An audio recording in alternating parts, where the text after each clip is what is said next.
I'm Jeff Asher, and this is the Jeff-alytics podcast. For the one and only Paul Krugman, the hardest part of economics isn't necessarily the math.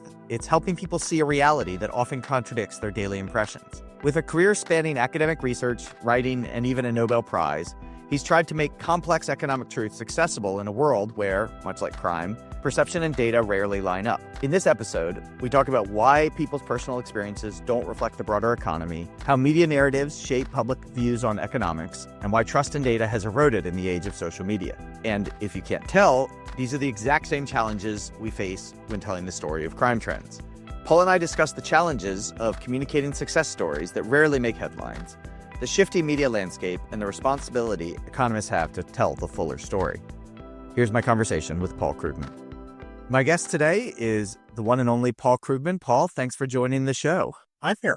So my first question, I know that you've got a lengthy background and a incredible work history. I was wondering if you could take me through your background and how you got to doing what you're doing today. Oh, good God. The breezer version. Yeah, I've been at this for a while. I started doing academic economics, actually, when I was basically I started working as an RA for a great professor when I was still an undergrad, and I spent the first sort of 25 years of my adult life doing very economist papers with Greek letters and funny diagrams, and then I had a reputation for being not too bad a writer as an economist, which is a little bit unusual, and started writing for a broader public.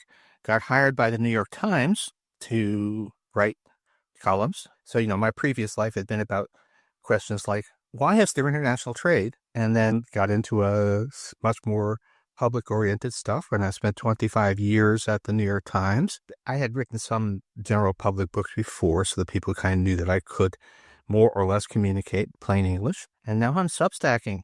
And yeah, when I got into economics, it was, way back. It was 1973, oil crisis, collapse of the current exchange rate system. And we were all saying, God, it's a wild and crazy world. It'll never be that crazy again. And it just keeps getting crazier. So here we are. That's fantastic. Do you enjoy the Substacking? Do you miss writing? I mean, I write a newsletter and I really miss having editors frequently. Do you miss any other parts about that? Okay, so the real trick is that Robin Wells, my wife, who's also an economist, is my editor. So that we actually pass drafts back and forth a few times before it goes up, which matters a lot. Nobody will understand what you're saying here is a very important thing, discipline, and the freedom. Especially the Times have gotten much more intrusive on editing. They've had pretty much free hand for 24 years, and then year 25 was not like that at all. And so I'm actually very much enjoying the freedom of newsletter writing. Also in terms of format, I can put in a chart without having to go through the art department and all of that to make it look pretty. Yeah, I certainly appreciate having the spouse do your editing. My wife usually will email me after my newsletter goes out and said, hey, you have a typo here and you need to fix this comma, and maybe I should start doing that. So the podcast is all about the perceptions of crime and how people don't do that and how they don't do it accurately. I have a question about how economics and crime can be very similar in that people don't perceive the economy, if it's getting better, getting worse, they have difficulty perceiving that. Do you believe that to be true? Because that's sort of my understanding, is that people don't know whether or not it's getting better. Oh, it's very much true. And it became a very live issue during most of the Biden years when, the data said that the economy was doing, we had a burst of inflation, but it faded out and inflation was fairly low and unemployment was pretty low, and wages were comfortably outpacing inflation for most people. And yet people said the economy is terrible. And there was this question, how is that possible? And you said, some people said, people must trust people. If they say it's lousy, that should be privileged over any kind of official data. And then I would always say, look at crime. People have been saying we went through an epical decline in crime between around 1990 and the late 2010s, and people said that crime was rising the whole way. And so this is telling you at least there's some parallel here, and we can get into why that is, how those perceptions can differ. But I think that's really critical. Yeah, are there any challenges that are kind of unique to economics when trying to figure out why people perceive wrongly? Well, one thing about, I think this is true for both crime and economics, is people don't see, just in general, nobody sees the crime rate personally. If you've been mugged, then yes, you've seen it personally, but in any given year, the vast majority of people have not been mugged. People, for the most part, don't see the economy. I was actually talking to a group of, I did a local economic school teachers in the New York area. I did a seminar with them to talk about how to teach economics, and one of them said, so people's perception of the economies must be based on their personal experience, whether they themselves are doing well or not, which is absolutely not true. It's certainly not what you see in the data. And of course, if you have, we do have some surveys which ask people, how are you doing? Which are quite different from when you asked, how is the economy doing? But nobody sees the economy. You see, most of us, I don't even really know what's happening from personal experience in New York City, right? There's 8 million people here. There are many, many neighborhoods I have never visited. I have no idea what's really going on out there, what people's lives are like. So I am forming an impression based upon news media, word of mouth, whatever. But it's, people do not, in fact, personally get to experience. They do get to see grocery prices, or the price of gasoline, but overall employment, real incomes, those are all things that you hear about, not things that you experience. So how do you try to account for these differences when you're writing and trying to communicate a complex story? Well, this is hard because, among other things, if you say, look, I know people are down about the economy, but the facts don't support that, you get a lot of angry mail. How dare you devalue my experience, even though it isn't really your experience, but it's just sort of. So we do have some things that, in a way, economics should be easier than crime, because you can ask people, how are you doing? What's your personal financial situation? Which is a different question from what's happening to the economy. And in recent years, they've been very different. We actually have routine surveys carried out by, to a certain extent, by private surveys. The Federal Reserve does a survey, and the how are you doing question has been throughout presenting a much more favorable picture than the how is the economy doing question. So that's a how effective that is as a persuasion strategy, I don't know. But in terms of being able to say, look, there's something amiss with the perceptions, we can say that, look, people aren't feeling this. They say that they're hearing it, but they aren't feeling it. As something you can do with crime, is you can ask about your city or your neighborhood.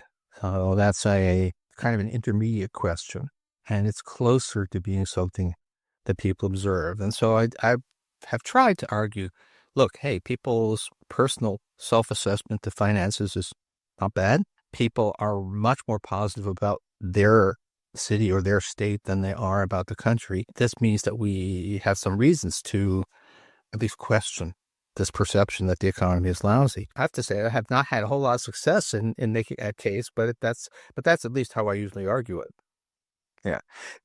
Does it matter? I was having this conversation in a luncheon I was at the other day where the question was raised, basically, people always perceive that their safety is high, that their safety is getting worse, that you can tell them that murder is falling, you can tell them that muggings are falling, but they don't feel safe. Similarly with the economy, does it matter if the data points to this problem is getting much better? How much effort should we really care about the fact that people don't believe it? Oh, well, the funny thing is, I would have said about crime that people, in fact, they may say that it's not safe, but they don't act as if it's not safe. On Manhattan right now, you can see, it's not like, the president may say that people are afraid to cross the street to buy bread, but that's not actually what you see. What you actually see is that people behave as if it's quite safe. When the battery in my smoke alarm died at 3 a.m, as it does, and it turned out I didn't have a spare in the drawer, so I had to stop the tripping. I had to go out to a 24-hour drugstore to get the battery. And there were people out and about on Broadway at 3 a.m. So people are not acting as if it's unsafe. And on economics, first question to ask if people say that things are lousy is, tell us about your spending, or just we can look. And, we've seen, consumer spending has stayed strong all through these periods when people say that the economy is lousy. So people are acting as if they're doing okay. And if you ask them directly, are you doing okay? They say they're okay. But they can simultaneously say that the economy, we have standard measures of this, and people's reported view of the economy is basically back what it was in the immediate aftermath of the great financial crisis, when unemployment was 10%. So we've got, with the economy, we've had a steady narrative. With crime, we've had at least for the last 3 years, we've had a steady narrative. How do you handle when these narratives flip, when the economy gets bad, or if something that's been steady and you've been saying it's the same, now it's no longer the same? Oh, well, I mean, it's, you want to acknowledge, I think these perceptions are valuable data. In fact, right now, I'm actually currently working on this. We do have a situation where right now, sort of the macro indicators look sort of okay. Unemployment is a little bit higher than it was last year, but not much. Inflation is a little bit higher, but not much. People should be feeling good. But under the hood, there actually are some reasons why people might be feeling lousy right now. We've got a kind of a frozen economy. There are no mass layoffs going on, but there's also very little hiring going on. So that if you ask people, how easy is it to find a job? And they say it's really hard. And actually, the official data bear that out. There's just very little hiring going on. So, and you do say, okay, this time around, it does look as if there are at least some reasons for that gap between perceptions and the standard, macroeconomic aggregates. Yeah.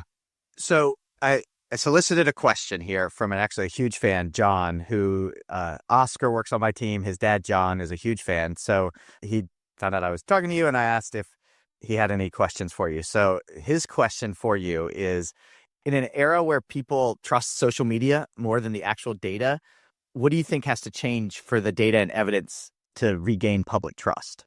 Wow, that's not something I have ever found a solution for. I mean, I can tell you what people try.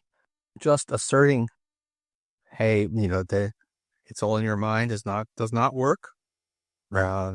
You're younger than me, but you might recall that back during the 2008 campaign, one of McCain's advisors castigated the American people, saying this is just a mental recession, and that everything is fine. Actually, we were in the early stages of recession, as it turned out, but that is not a way to win friends and influence people.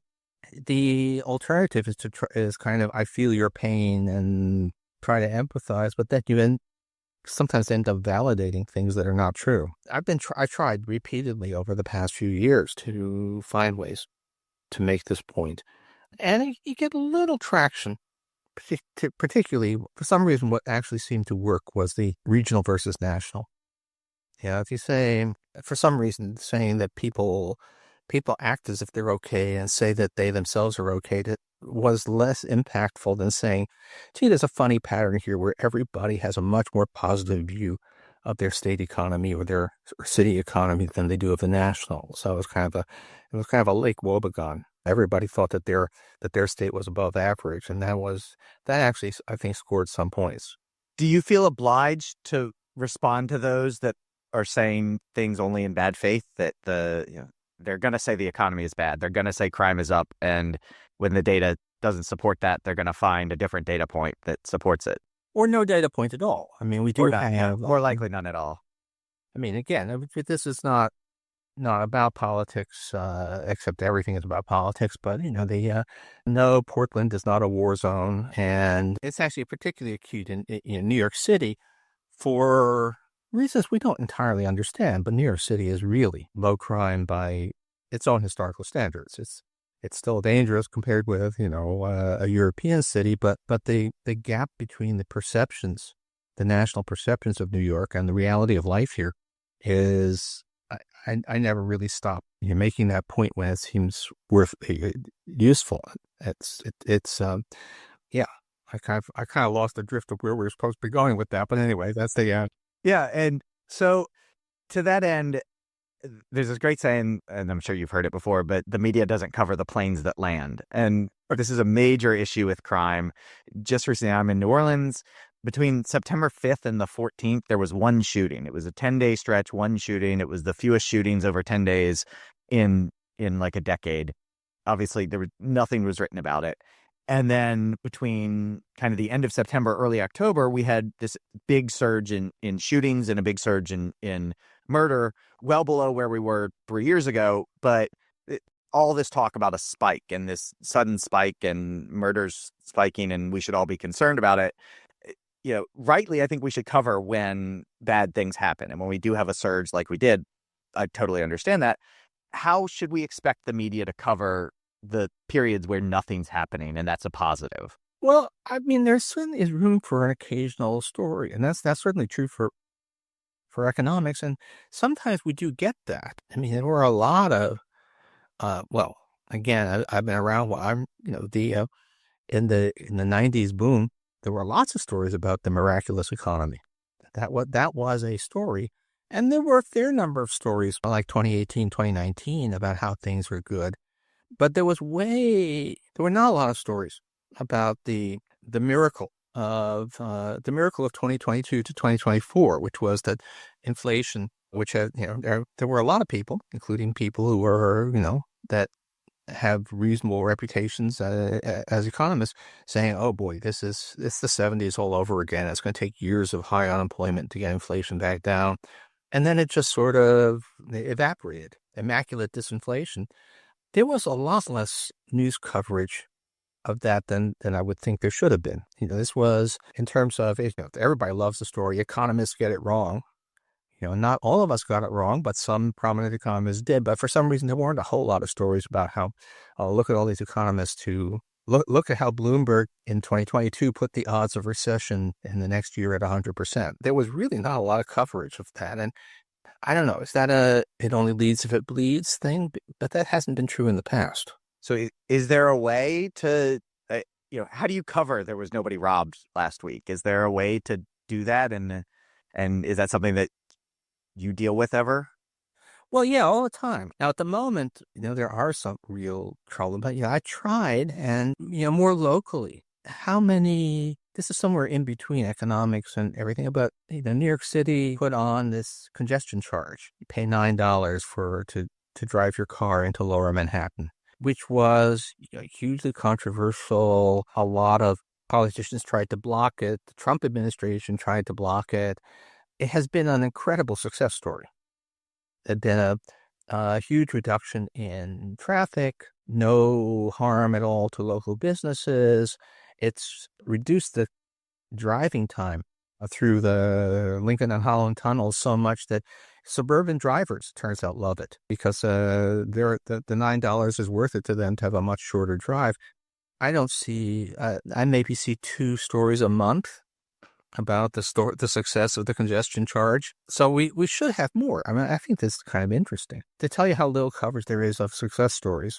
Again, traffic related, but there's now a dispute about the 34th Street busway, which would see to create kind of a dedicated bus route to cross Manhattan, which is important. The subways are good north-south, but not so good east-west. And people are saying that federal administration is trying to block it for some reason, but the people are saying, given the spectacular success of the 14th Street busway, I didn't know there was a 14th Street busway because that's not quite where I live.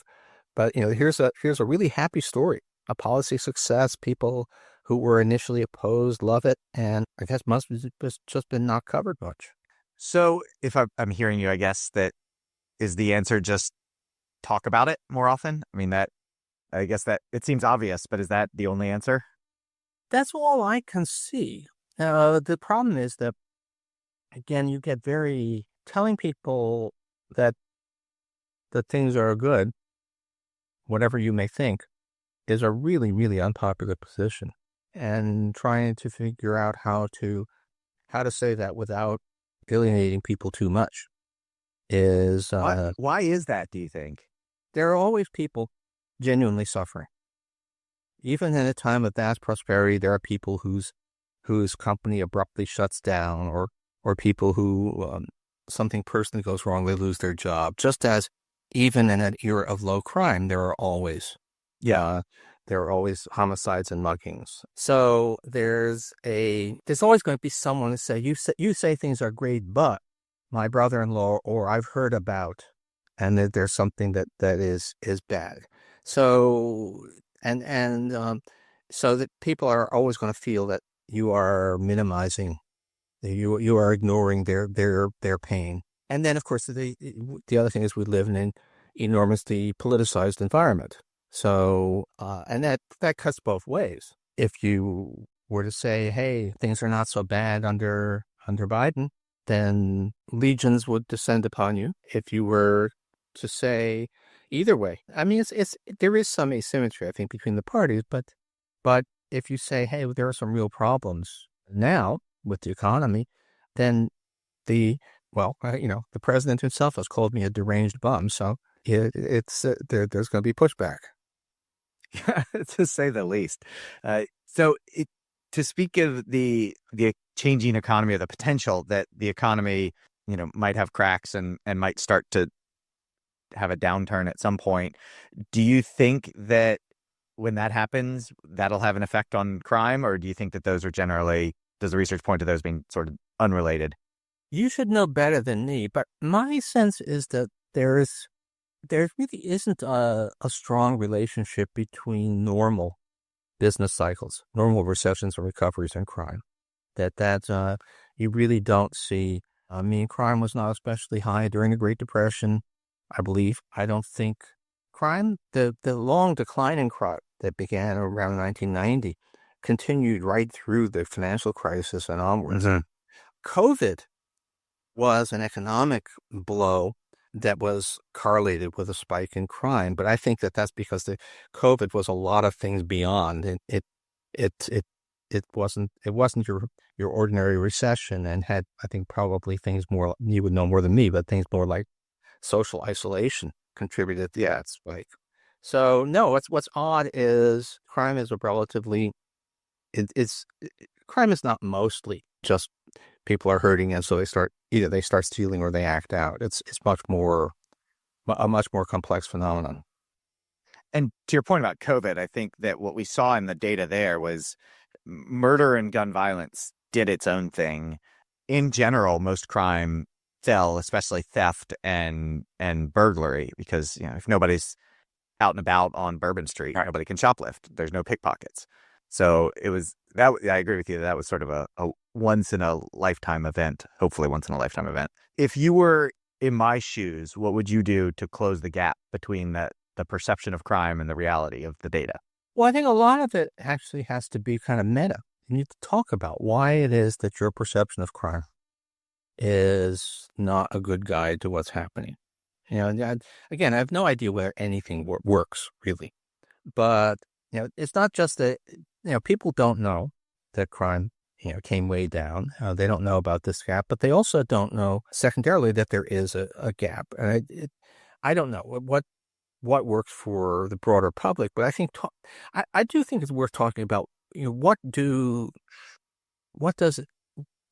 personal experience actually provide in these circumstances? There's no good way for an ordinary person to judge what's happening to crime rates. I mean, you could see it a little bit over, not year by year, but over time. It does, the experience of life does change, but people don't necessarily remember. And so, I remember New York as it was when it really was scary, where there were large parts of Manhattan where you didn't go at all, and there were places you didn't go at night, and Times Square was kind of full of sex shops and that these pretty scary. And now your big risk is of being confronted by some guy in an Elmo costume, but people generally, and I think people need, it is worth trying to tell people, look, your personal experience, this is not something you can judge from from what you see. And on economics, very much. I mean, the one thing that people really can see is the stock market, but that's a very, very bad guide to actually the economy. And so, yeah. What about somebody that's not coming through it from lived experience, but just as sort of a data skeptic? If you're in a room with somebody that just doesn't believe the data, what do you say to them? Okay, and that's kind of a live question right now, because at the moment we don't have any data on the economy. As they're currently, the Bureau of Labor Statistics has shut down, and we're very concerned that the data may be corrupted, in the years ahead. Which, my home base is actually international economics. I used to call myself an ambulance chaser. I'd go running around to crises in various parts of the world, and lots of flights to Buenos Aires and Jakarta. And these days I can just take the subway. And one thing that people have done in countries like that is you develop private measures.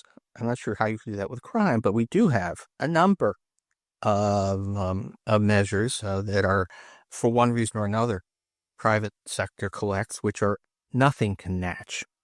The Bureau of Labor Statistics surveying 60,000 companies a month, but you can get surveys that do give you some sense, and that historically have mapped reasonably well onto the official data. There was it was actually Argentine economists who developed the Billion Prices Index, using internet data to try and measure inflation in Argentina, because they thought the government was faking the numbers, which it was. They admitted it later on.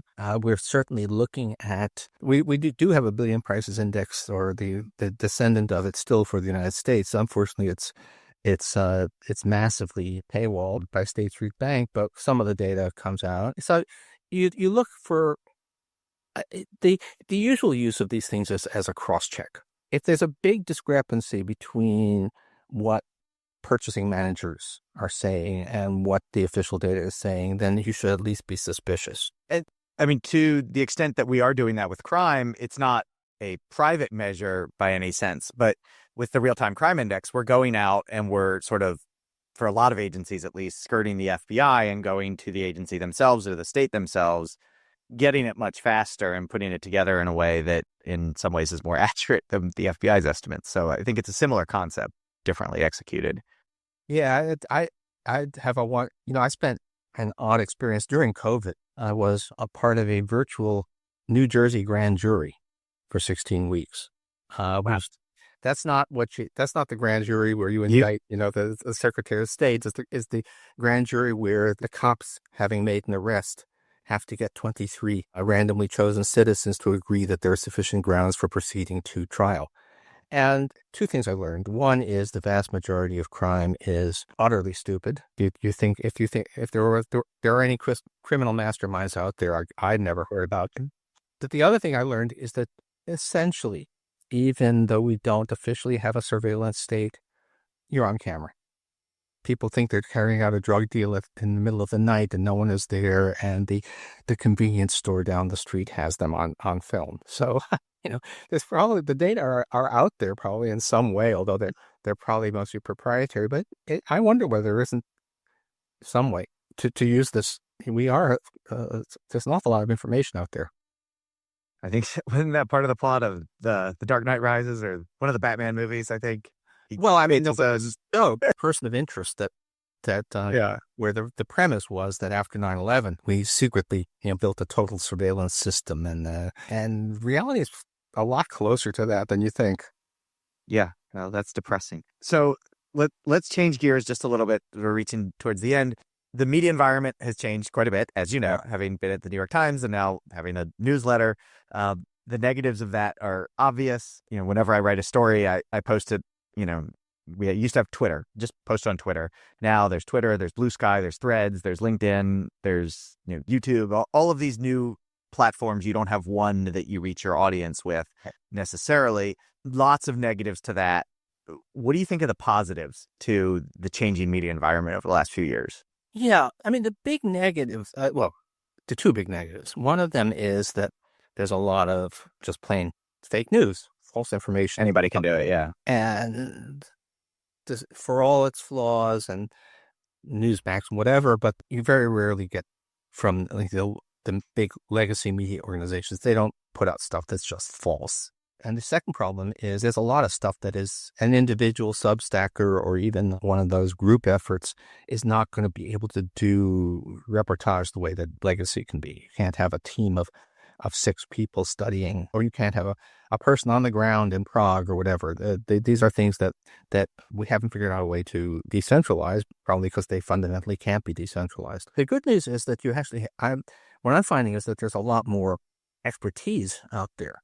If I want to find, if I want to know about crime, well, if I wait for good stories about crime trends to show up in the Times or the Wall Street Journal or CNN, well, maybe a while, but I can read your blog, and that's true in a lot of subfields. It's even true in my home field. I mean, in economics, there's lots of good economists who you usually would have to wait until they came out with a working paper, which might, be a year behind events. But many of them are now one way or another on some kind of self-publishing platform, Substack, threads on Twitter or Blue Sky. And so I feel like I have a lot more access to people who actually know what they're talking about on a regular basis than I did in the former environment. Yeah, that's great. So last question, what is it like to win a Nobel Prize? Actually, after the event, my wife said to me, there's 2 great things about this. One is that you got this. The other is that we'll never have to do this again. It was, for me, it was actually for both of us in different ways, it was an absolutely exhausting experience. I was rolled out it was middle of the financial crisis. So I was rolled out for endless talks when I was in Stockholm. I didn't have any sense of getting a moment to enjoy the experience. What it does is, among your actual colleagues, does make a difference. Either they thought your work was great already, or they didn't think it was, and what some Swede said doesn't change that. But it opens a lot of doors. It's a very imperfect credential, as anybody who's actually in the field knows, but it is an easy credential, and so it's kind of nice. And the apartment I'm sitting in was purchased with the prize money, so that was kind of nice. So that's a win. That's great. Paul, what's next for you? Oh, I mean, I'm just right now, I'm really, really, really focused on the Substack. I'm getting to say the kinds of things I want to say in a format that makes sense to me. I'm not doing original academic research anymore. I'm 72. It's very few people can actually make interesting contributions. Your joke about a colleague who shall not be named, but people used to say, he writes a really good paper every year, and we wish he would stop writing that paper and write something else. And so, we do touch.